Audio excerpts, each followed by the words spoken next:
চলতি বছরের মাধ্যমিক স্কুল সার্টিফিকেট এসএসসি ও সমমানের পরীক্ষার ফলাফল প্রকাশ করা হবে আগামী মাসে 11 জুন।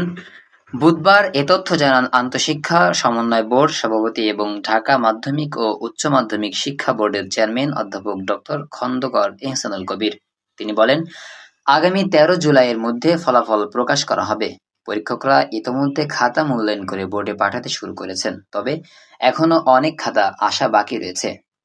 সব খাতা হাতে পাওয়ার পর নম্বর ইনপুট এবং অন্যান্য আনুষঙ্গিক কাজ সম্পূর্ণ করতে আরও কিছুটা সময় প্রয়োজন হবে। তিনি আরও বলেন, এই প্রক্রিয়াগুলো শেষ হলে ফল প্রকাশের চূড়ান্ত তারিখ নির্ধারণ করা সম্ভব হবে।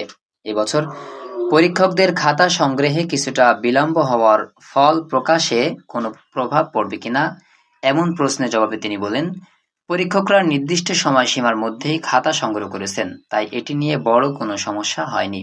আমরা আশা করছি নির্ধারিত ৬০ দিনের মধ্যেই ফলাফল প্রকাশ করা সম্ভব হবে।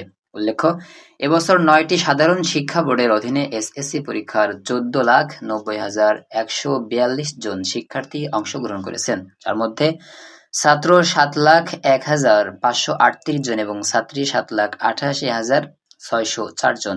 সারা দেশের ২,২৯১টি কেন্দ্রে ১৮,০৮৪টি প্রতিষ্ঠানের শিক্ষার্থীরা এই পরীক্ষায় অংশ নেয়।